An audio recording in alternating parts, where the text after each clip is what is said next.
Welcome to our series MJ Hobby Talk. And I'm MJ. This is Julie, the extraordinary Julie. MJ's trusty sidekick. And she's joining me today for this chat. So what we're going to do today is we do these chats periodically. We are trying to get these done bi-weekly the way we used to, the MJ Hobby Talk. There are quite a few MJ Hobby Talks since the beginning of our channel. Right in the MJ Hobby Talk playlist, you guys can check out those older videos if you'd like, okay?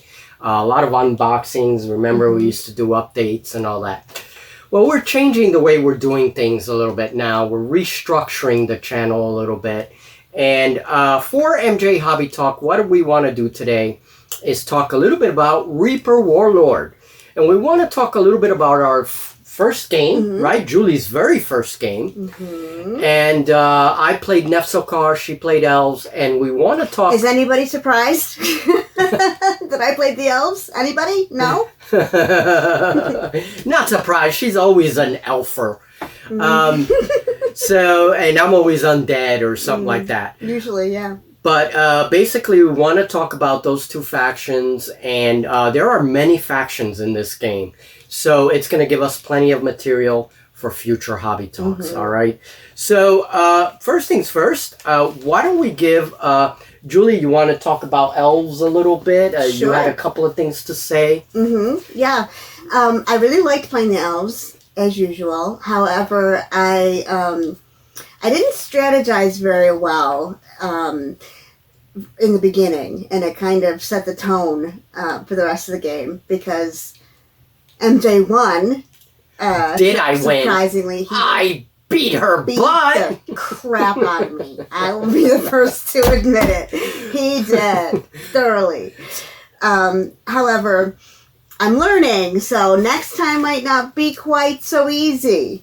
I realized a couple of mistakes I made from the beginning, such as I let my fairy attack The big golem thing, I think. Which was not wise on my part. Yeah. And in putting together my warband, I also didn't take into consideration that I had I think probably one or two many weaker characters. The soldiers. Right. Yeah. A couple of them had, or three of them I think had only two tracks. Damage tracks, right. And I could have put them together a little bit better, I think. And in the future I will do that. However, it was a lot of fun. It was a lot of fun to play. Yeah, and it's tough because, like, the fairy had one damage track, right? It was just one damage track. We have the rule book here. But yeah, and the thing with Elves is I think they live true to what most fantasy games do. Elves are generally not, they're very much about finesse and speed. Right. And that's how they get you down. They're not very burly and tough and armored. And I used them in a way that I should have used them. They're better for range rather than melee. They're not great at melee. And I used weaker characters to attack stronger characters of yours, so... Yeah, I mean, that, and we'll talk about him in a minute, but that construct, the Avatar of Sekhmet, which was the Horus-looking dude, that dude's like a tank, you know. Insane. He is insane. I mean, he costs a lot of points, but he's, he's a tank. So, yeah, with Elves, I guess, like what you were saying, you do want to take advantage of your range. And you do have some strong characters, though. Like, some of your warlords are pretty strong. Yeah, Danathal, I liked him a lot. Yeah. Danathal was good. I mean, there are, don't get me wrong, there are good, the characters are good, and there are strong characters. It's just that I could have used their strengths better, I think. Okay. Well, and that's great. That's a great point, actually, that she brings up. And these are first impressions, guys. Everything we're saying is our opinion, first impressions, that sort of thing. So one thing I wanted to mention was the Storm Tome, because Elves, at least the ones you were using, had the Storm Tome as their main magic. What do you think about the Storm Tome? Is there? Oh, I love it. Yeah. Yeah, they've got great spells. Yeah, strong spells. Spells. Yeah. But they cost a lot. Yeah, they're costly to like get into action. Yeah, but really good. Really so, what was your favorite spell from the list? Did you? My favorite spell was Chain Lightning. Ah, that's right. Oh, that was a pain in the butt. Yeah, that was a pain in the butt. Yeah, for sure. Now, I also like Lightning Bolt, but Lightning Bolt costs more. It costs like 7. Yeah, and Chain Lightning costs 5, which is expensive enough. So the Lightning Bolt, although it does like double the damage, right? It costs a little more. So I will, though, in future be looking at that one to use. Right. And we are referring to in-game casting costs, not costs of the spell before the game. This is in-game casting costs. So in order to cast a spell, you got to pay that price, and then you got to roll your casting roll. So, yeah. All right. So what about some of the other spells? You didn't use Airwalk. Was there a situation where you could have used Airwalk or Wind Wall? I'm sure there was. I do like Airwalk, and that's another one that I'll explore in the future. Airwalk. Oh, right. That gives you hovering. For the whole game. For the whole game. Yeah. That's the cool thing about a lot of the spells is when you get an effect, it's for the whole game and not just a turn. So that's pretty cool. Yeah. Hover seemed pretty good. It can kind of get you places, right? Yeah. Wind Wall, I think, was more against ranged attacks, right? And I didn't have ranged attacks, really. You know? And I don't know, unless you consider the spells a ranged attack, I don't know how that would work, really, if it could block a spell. I don't know if it could block a spell. I don't think much can, right? I mean, spells are magic. Yeah. But you can't... Yeah, well, that's an interesting question. Yeah. What do you guys think? You know? Let us know what you think. Could I use Windwalk to block another ranged spell? I mean, mechanically, ranged spells work the same as, you know, they're just stronger than other ranged attacks. Right. So that's interesting. Yeah. I'd be interested to know what you guys think about that. Yeah, any of our Reaper Warlord players, let us know what you think in the comments. All right, so that was cool. So anything you have to say about Lauren Stormblade? Love her. Yeah, she's great. So you like her? She's strong. Okay, let's look at her thing here while you talk. Go ahead. Yeah, she's strong. I was going to compare her to Selwyn because she's another one that I like. There's Selwyn, yeah. Right. Now, I was actually, when I put together the warband, I was looking between those two characters, choosing between the two. And I chose Lauren because she has one more damage track. She has 4, right? And Selwyn has 3. Now, what I didn't notice until today, and I should have, is that Selwyn, although she only has 3 damage tracks, she has range.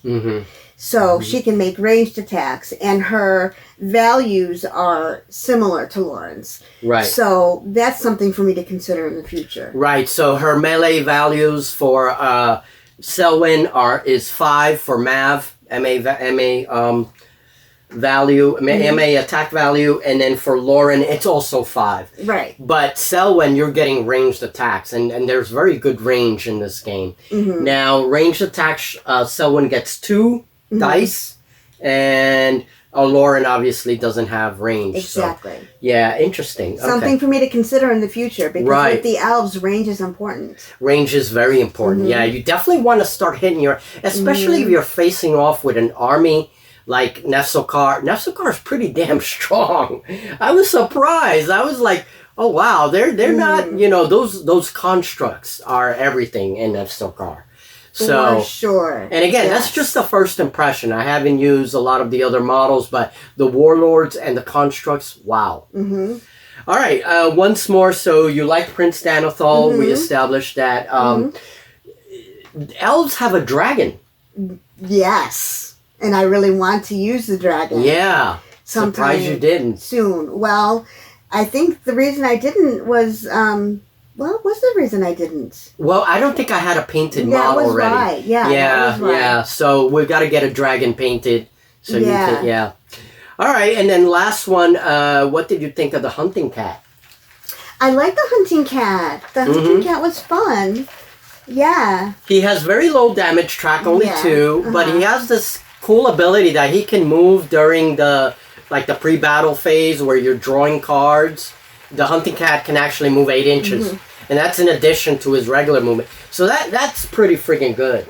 Yeah, and I like that the hunting cat moves 8 too. I mean, that's terrific. Yeah, that's a lot of movement. Or I'm not sure. I think it was that he can move during the pre-battle phase. He gets like an extra move, so that's pretty cool. I liked the centaur too. The centaur. The centaur warrior was really good. Yeah, now the centaur, he's right. We have the warrior right here. Right. He has what does he have? Move of 9 inches. That's pretty good when he's at full health. Yeah, and his defensive value was 11. Now, very important when you're looking at your Reaper Warlord figures, your stats. Look at when the stats begin to change in the damage track.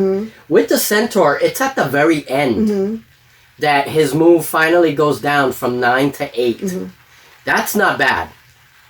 That's not bad. We see this situation in Nefsokar as well. So, all right. Anything else you want to add about the elves? No. The elves are put to rest. So you will be continuing to play elves? Yes, I will. Yeah. All right. For sure. Yeah. Yeah. You had a little moment there of doubt. What was that? I was thinking of the north versus the south. Oh, okay. I'm confused. Oh, north.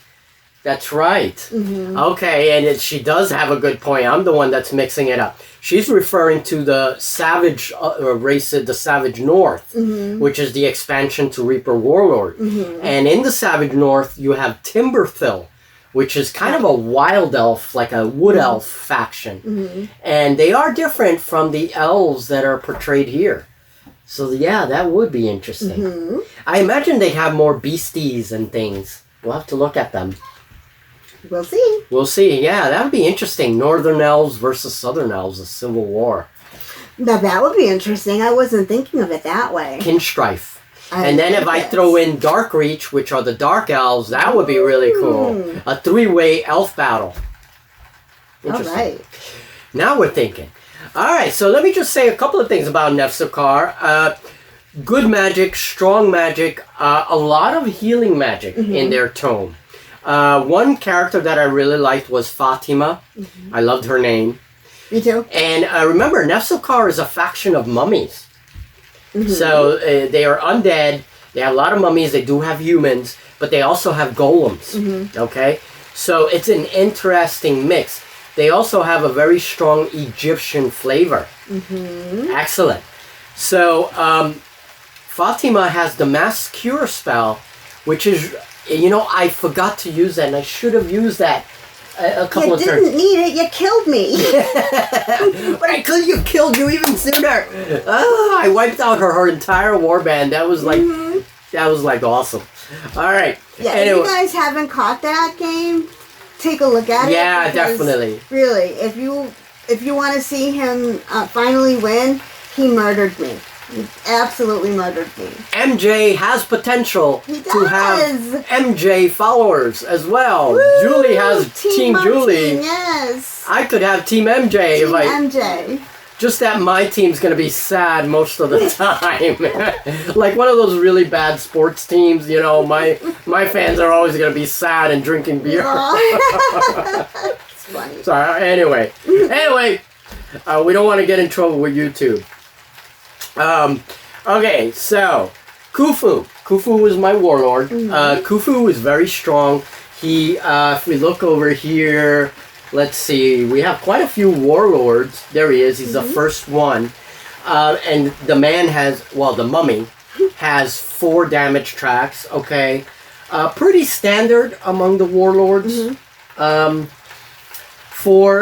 damage tracks. He has fearless. Immunity to curses, because of course he is cursed himself, and he has the ability Tactician. Tactician allows you to get an extra card in your draw pile, which gives you an advantage while drawing cards. That gave you a big advantage. A big advantage. Yeah. Yeah. So tactician, look out for that in the other factions. It's a good ability. You had the spy ability. Right, and I forgot it. And she forgot. Yeah. And we also forgot to use focus a lot. Yes, that was another one. Yeah, focus is a good action to use before combat because it gives you that bonus. In this game, you don't have a lot of bonuses to keep track of, so you want to use as many bonuses as you can. All right, especially for the elves. So Khufu, very good warlord. He has move of 6, which is kind of good for a mummy, you know. Yeah. Moving pretty quick for a mummy. Yeah, it's pretty quick for a mummy.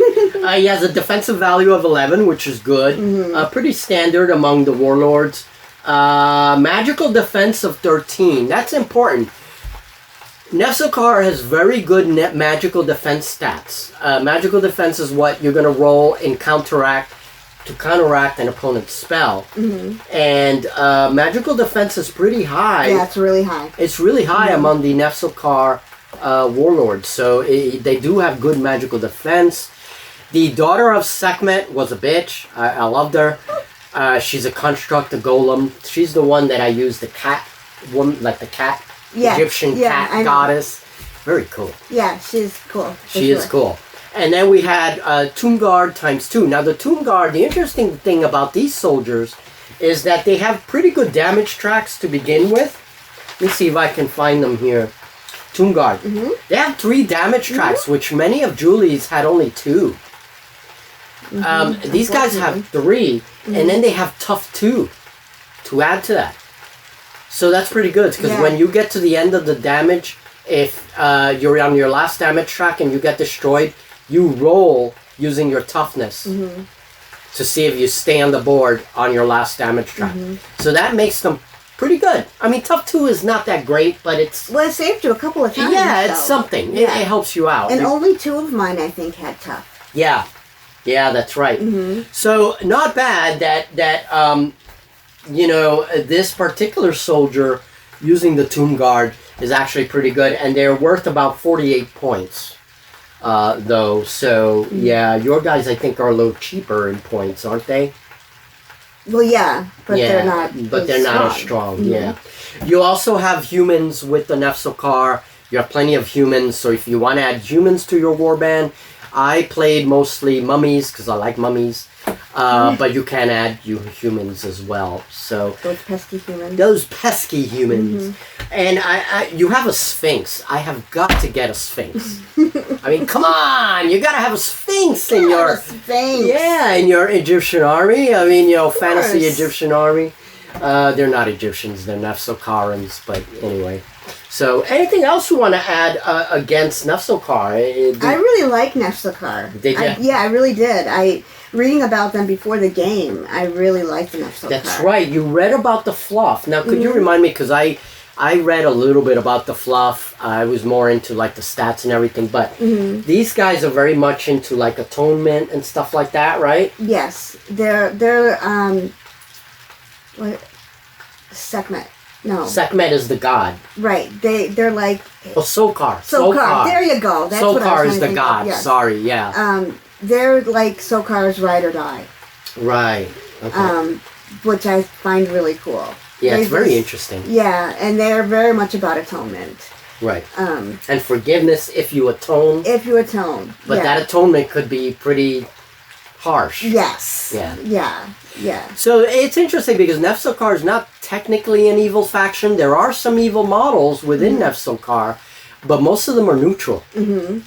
So they're pretty much out there to, you know, punish those whom they see have done wrong, right? Exactly. To their god. Exactly. Who've done their god wrong. Interesting. Yeah, I like it. Pretty good. So that's a very good, very fast first inspection, first opinion of the factions that we used in the game. I will be looking into Revan. I think we're going to be looking into Revan and one of the other factions next, maybe the Crusaders, which is a knightly faction, and continue to do some faction deep dives maybe in the future as we have to play the game more. So when you guys see it on the polls, please vote on it. If you want to see it played, vote in those polls and vote for a Reaper Warlord or whatever game you see that you're interested in. It'll really help. And this game won second place in the polls, and that's why we played it. So, yeah, there you go. So we'll definitely be doing more with this game. And I plan on getting more into the fluff of it, too. Oh, yes. Getting into the fluff of it. Fluff of it. Woo! That's right. Julie really liked the fluff of Reaper Warlord, and so she is going to be doing more fluff material for it. So, yeah, definitely look out. If you're interested in this game, check it out on the Reaper Warlord, on the Reaper site, and you have the backing of the entire Reaper collection. You know, you can use any Reaper miniature you want, not just necessarily Reaper Warlord figures. So it's pretty cool. And I really like Reaper miniatures too. Yeah, they're cute. They're very cool. They are. They're cool miniatures. And of course, I use my own sculptures sometimes for the Scorpion in Nefsokar. I had no Scorpion, so I sculpted a Scorpion, and there we go. We used it. So, that was fun too. Yeah, that was kind of fun. I didn't get to use him. All he did was burrow on the ground, and he went near Denethal, and then that was it. You know, he just stood there. But hey, Nefsokar did their job. They sure did. They sure did. All right, folks. Well, this is going to be a short MJ Hobby Talk just to get us into the groove of things and get us into the new restructuring of our videos and the channel. Okay, we are working on that off camera, so you will see some changes taking place. Okay, but it's a work in progress. Work in progress, hopefully for the better. Yes, hopefully so. And not only for you guys here on the channel, but for our patrons. Thank you, patrons. And for you guys that are here on the channel, you want to help us out a little more, head over to Patreon, check it out, and that is that. So that is that. And if you're not subscribed already, please subscribe. Give our videos a nice thumbs up. Yes, do so, or Lady Llama will curse your dice. Right. You don't want that. All right, folks. Have a good one. You enjoy your day. See you in the next video. Take care, everybody. MJ and Julie signing off.